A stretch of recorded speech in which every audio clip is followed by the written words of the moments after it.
आप लोग के विशेष मांग पे फिर से आप लोग के बीच में एक देवी गीत पचरा भेजे थे। ये हमारे गुरु लोग गावे, कैसे गावे? हे हो शेरा वाली मोरी मयरिया, अरे हे हो शेरा वाली मोरी मयरिया, हे हो शेरा वाली मोरी मयरिया की, हे हो शेरा वाली मोरी मयरिया, छोड़ी आवा मैहर के पहाड़िया, हे हो शेरा वाली मोरी मयरिया।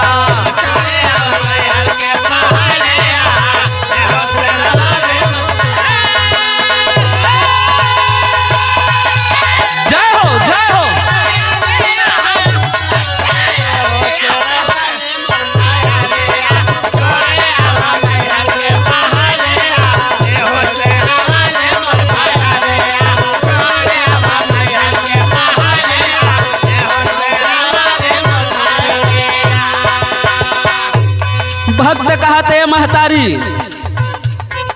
ऊंचे पहाड़ पे बैठी हूँ, आप आई के 9 दिन के नवरात्र में जगह जगह पंडाल बने थे, माँ आके आसन लगावेलू और भक्तन के दर्शन देलू। और अंतरा के लाइन में बतावत है का, करीला पुकार बनी गोहर आव जननी,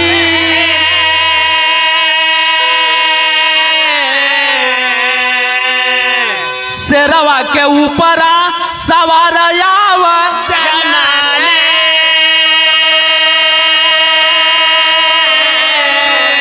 हे हो शेरा वाली मोरी मयरिया, हे हो शेरा वाली मोरी मयरिया, एक बेरी फेर द नजरिया, हे हो शेरा वाली मोरी मयरिया।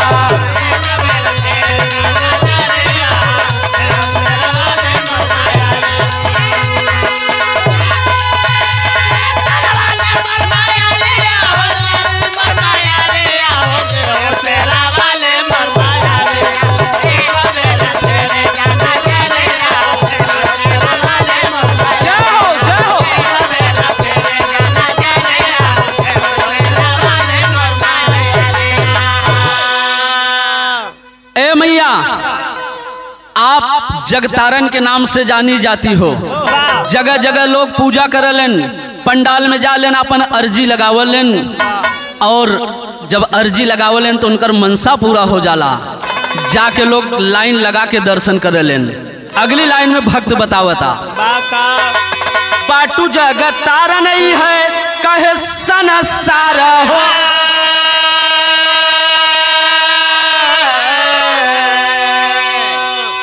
पौआ पूजाला नर होला भाव से पार,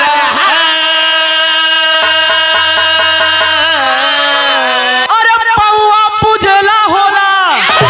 सब भाव से पार हो, की है हो शेरा वाली मोर मयरिया, हे हो शेरा वाली मोर मयरिया, जगह जगह गूंजे जया कारिया, हे हो शेरा वाली मोर मयरिया।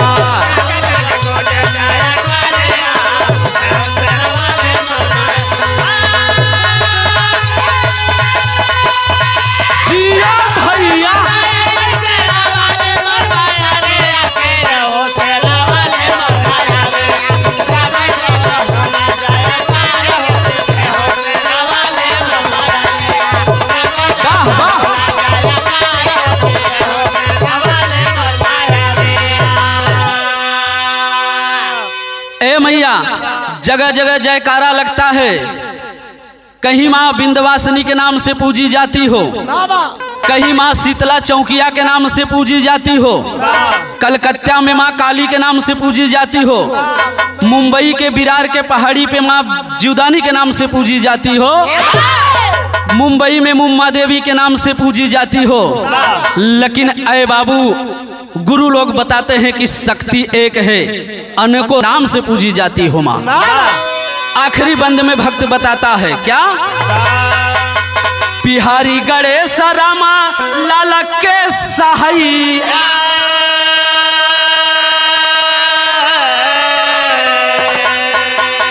राज नारायण रमेश पड़े राउर पई,